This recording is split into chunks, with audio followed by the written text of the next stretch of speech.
C'est l'heure du journal de l'Afrique, soyez les bienvenus sur France 24. À la une ce soir, ce verdict très attendu dans le procès d'Ousmane Sonko. 2 mois de prison avec sursis pour diffamation pour l'opposant sénégalais. Il était poursuivi par le ministre du Tourisme. On notera le maintien de son éligibilité. Nous serons à Dakar dans ce journal. Pas de mouvement dans le Nord Kivu en République démocratique du Congo. Le M23 qui aurait dû se retirer ce jeudi et appliquer un cessez-le-feu dans les zones que les rebelles occupent, ils sont toujours présents. Nous serons à Kinshasa dans ce journal. Kamala Harris est en Tanzanie. La vice-présidente américaine est arrivée hier dans le pays. Objectif, mettre en place de nouveaux partenariats dans ce pays proche de la Chine. Les détails à suivre. C'est le verdict de l'apaisement. Un tribunal sénégalais a condamné l'opposant Ousmane Sonko à 2 mois de prison avec sursis pour diffamation à l'encontre du ministre du Tourisme. Le maintien de son éligibilité est confirmé selon ses avocats. On fait le point avec Sarah Sako, notre correspondante à Dakar. 2 mois de prison avec sursis, 200 millions de francs CFA de dommages et intérêts, quelques 300 000 euros, et la conservation de ses droits civiques. Ousmane Sonko a donc été condamné par le tribunal dans son procès pour diffamation contre Mame Mbaye Niang, le ministre du Tourisme. L'opposant n'était pas présent, mais ses avocats sont rendus à l'audience ce matin. Ils ont toutefois quitté rapidement la salle d'audience au motif qu'ils ne voulaient pas cautionner ce dialogue de sourds judiciaires. C'est l'expression qu'ils ont employée. Je vous propose d'écouter leur réaction après le verdict. La question est de savoir si cette condamnation le rend inéligible. La réponse est naturellement non. Il peut toujours se présenter et compétir à l'élection présidentielle. Pour l'instant, c'est ce constat qu'on fait et puis après on avisera pour le reste. Ce verdict est une victoire pour le camp de Mame Mbaye Niang, ministre du Tourisme et accusateur d'Ousmane Sonko. Écoutez la réaction de l'un de ses avocats. Maintenant, tous les Sénégalais savent et doivent le savoir. Ousmane Sonko est un menteur. C'est quelqu'un qui a diffamé, quelqu'un qui a menti sur toute la ligne. La défense d'Ousmane Sonko n'a pas précisé si elle ferait appel de cette décision. Ses avocats nous ont expliqué qu'ils doivent d'abord se concerter avec leurs clients. Rappelons-le, Ousmane Sonko est inculpé dans une autre affaire de viol cette fois. Aucune date n'a été avancée pour ce procès.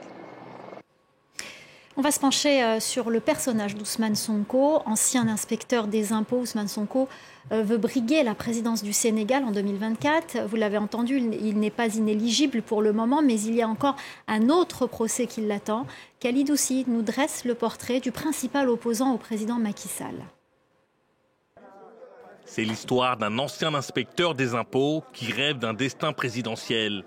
Pourtant inconnu de la scène politique sénégalaise il y a 10 ans, Ousmane Sonko, 48 ans, est aujourd'hui le principal rival du président Macky Sall. Mais c'est en 2014 qu'il commence à faire parler de lui. D'abord en créant son propre parti politique, le PASTEF, puis 2 ans plus tard, après son premier coup d'éclat médiatique. En sa qualité d'inspecteur des impôts, Ousmane Sonko accuse l'État sénégalais de fraude fiscale et détournement de fonds publics. Sanction immédiate, en août 2016, il est limogé par décret présidentiel pour manquement au devoir de réserve. Il publie dans la foulée Pétrole et gaz au Sénégal, chronique d'une spoliation. Ce livre est un véritable brûlot dans lequel il dénonce la gestion des ressources naturelles par le président Macky Sall et son entourage. Nous sommes en 2017, Ousmane Sonko est désormais une figure de premier plan. Côté politique, il est élu député la même année avant de se lancer dans la course à la présidentielle de 2019, avec des discours qui séduisent une partie de la jeunesse. La jeunesse de ce pays, mais de manière générale, toutes les composantes de cette nation ont décidé de prendre leurs responsabilités et de reprendre leur destin en main. Son ascension fulgurante est cependant entachée d'affaires judiciaires. En février 2021, Sonko est accusé de viol et menaces de mort par Adji Sarr, une employée de salon de beauté. Il nie les faits et dénonce alors un complot d'État. Son arrestation provoque de violents affrontements entre ses soutiens et la police.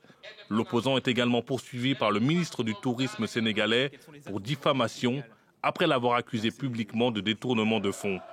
2 procès qui, en cas de condamnation, pourraient briser le rêve présidentiel d'Ousmane Sonko. Direction à présent la République démocratique du Congo où le M23 aurait dû se retirer ce jeudi et appliquer un cessez-le-feu dans les zones occupées dans l'est du pays. C'est ce qui avait été acté à Luanda le 5 février dernier.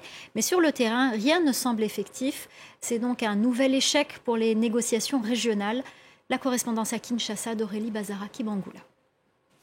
Les rebelles du M23 sont toujours visibles dans les territoires de Massissi et de Rutshuru. Une présence que reconnaît l'un des leaders du M23 lui-même, Bertrand Bisimwa, dans un tweet publié aujourd'hui. Des affrontements entre l'armée congolaise et le M23 sont d'ailleurs signalés ces derniers jours à Mweso, une localité située à une centaine de kilomètres de Goma. Il faut préciser que dans le Massissi, la force régionale est-africaine a affirmé la semaine dernière que le M23 avait remis des positions aux troupes burundaises, des positions également remises selon la force régionale plus à l'est à Kibati et Kibumba, deux localités situées à une vingtaine de kilomètres de Goma. Les troupes kenyanes y sont déployées, mais des sources locales indiquent que le M23 serait toujours visible dans la zone. Il est donc difficile de parler de retrait total des zones occupées par le M23, comme c'était prévu dans la feuille de route de Luanda adoptée le 5 février. Alors pour la force régionale est-africaine, ce retard sur la feuille de route s'explique par un déploiement tardif des troupes ougandaises et sud-soudanaises. Aucune date n'a été annoncée pour le déploiement de ces troupes. Cette nuit, le Conseil de sécurité des Nations Unies a de nouveau exigé le retrait immédiat du M23 de tous les territoires de l'est du pays. Les Nations Unies ont également dénoncé une situation humanitaire désastreuse. Dans le Nord Kivu, près de 900 000 personnes ont fui les affrontements et vivent dans des conditions inhumaines. Et puis sachez également qu'un haut commandant rebelle ougandais a été tué ce jeudi lors d'une opération militaire dans l'est du pays. L'annonce a été faite par la coalition conjointe des forces armées congolaises et ougandaises en opération dans la région. Seka Wankamba et deux autres chefs rebelles ont été tués lors d'un raid dans la vallée de Mwalika, dans le Nord Kivu. Tous étaient membres des ADF, un groupe armé originaire d'Ouganda voisin et affilié au groupe État islamique. Et pour parler de la sécurité dans le Nord Kivu, nous sommes en ligne avec Maître Regan Miviri, chercheur à l'Institut congolais de recherche sur la politique et la violence. Merci d'être avec nous. Tout d'abord, quelle est la situation dans le Nord Kivu à l'heure où l'on parle? Oui, la situation reste la même. Les combats se poursuivent à Mweso dans le Massissi. Il n'y a pas de retrait ni de cessez-le-feu. Il y a plus de redéploiement sur la base d'intérêt militaire que de retrait sur base du respect de la feuille de route de Luanda. Alors c'est le troisième cessez-le-feu qui échoue depuis décembre. Pourquoi ça ne fonctionne pas? Je pense que le cessez-le-feu a échoué parce que la force régionale n'a pas pu l'imposer en fait. On a juste cru à la bonne foi des belligérants. Et il n'y a pas eu de mécanisme pour les pousser à respecter cet engagement. Alors justement, vous parlez de cette force régionale. Quel rôle joue cette force régionale est-africaine dans l'est de la République démocratique du Congo? Et peut-elle avoir un rôle plus actif, plus offensif aujourd'hui? Son rôle reste controversé en fait. À la base, le gouvernement congolais pensait avoir un acteur important qui va l'aider à avoir le dessus pour enfin mettre fin à l'activisme des groupes armés en général et du M23 en particulier.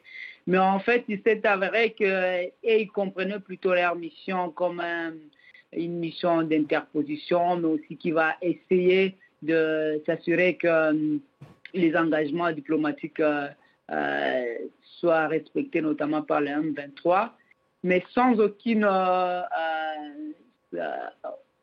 façon de l'imposer. Le M23 est resté sur sa position et la situation n'a pas avancé. Et le gouvernement congolais, il est le seul à continuer à penser qu'il devait y avoir plus de pression sur et le M23 et le Rwanda pour que la situation puisse changer. En termes de rôle positif que cette force devrait jouer, c'est peut-être ce qui était prévu déjà dans la feuille de route, parce que dans la feuille de route, il était prévu que si jamais il y a des groupes armés qui sont récalcitrants, qui refusent un cessez-le-feu, la force régionale peut passer à un autre niveau qui est celui d'imposer la paix. Ça veut dire au travers d'un engagement plus proactif et plus combattant. Donc, c'est ce qui manque jusqu'à aujourd'hui. On ne sait pas savoir si toutes ces armées étrangères qui ne sont là que pour observer et qui, dans certains coins, cohabitent avec les forces du M23, vont finalement finir par jouer un rôle plus engageant et peut-être combattre directement tous les groupes armés et notamment les M23. Et selon vous, est-ce qu'il y a donc, est-ce que là, vous l'avez dit, les moyens de pression ne suffisent pas. Est-ce qu'il faudrait donc que le gouvernement congolais négocie pour que cette force est-africaine soit plus active sur le terrain et offensive? Oui, c'est sûr que le gouvernement, dans toutes les occasions qu'il a eues à parler avec ses pairs, il a essayé de pousser pour une force plus offensive. Mais cette demande-là continue à rester lettre morte, en tout cas du côté des autres acteurs. Donc, je ne pense pas que ça puisse avancer aujourd'hui ni demain. On a comme l'impression que tous les États qui sont engagés ne sont pas prêts à prendre plus de risques qu'ils n'en prennent déjà.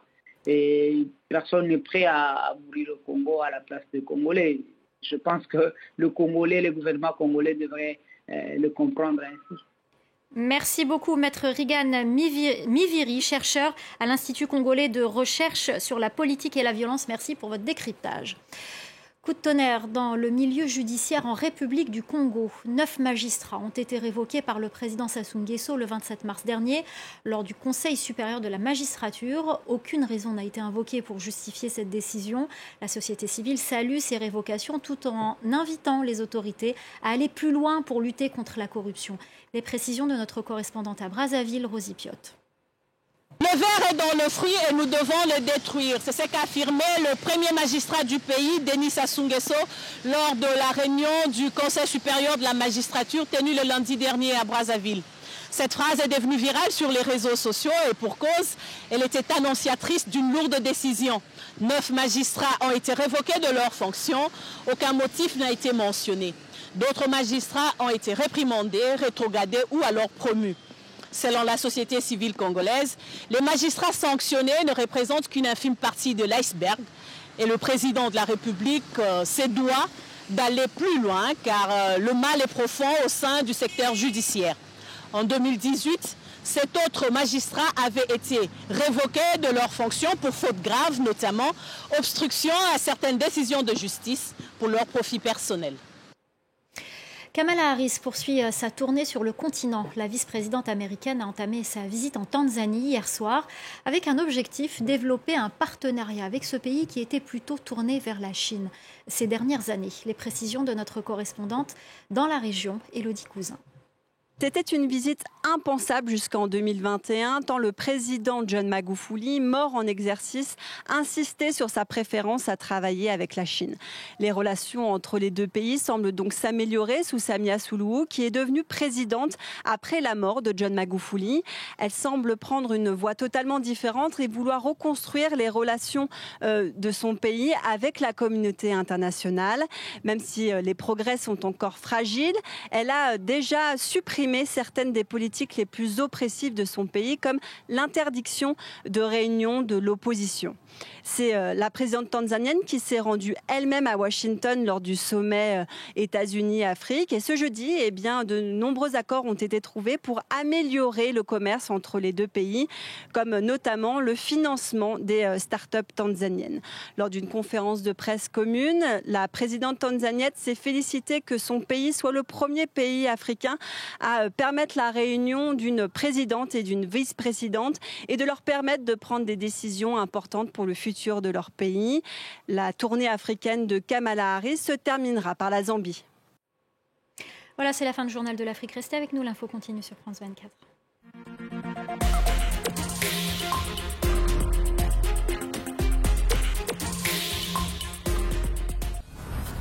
Entre misère et insécurité, difficile d'imaginer un avenir en Haïti. Un gouvernement fragilisé. Pour avoir des élections crédibles, la première attente à laquelle il faut répondre, c'est la question de la sécurité. Une police dépassée et des gangs qui font la loi.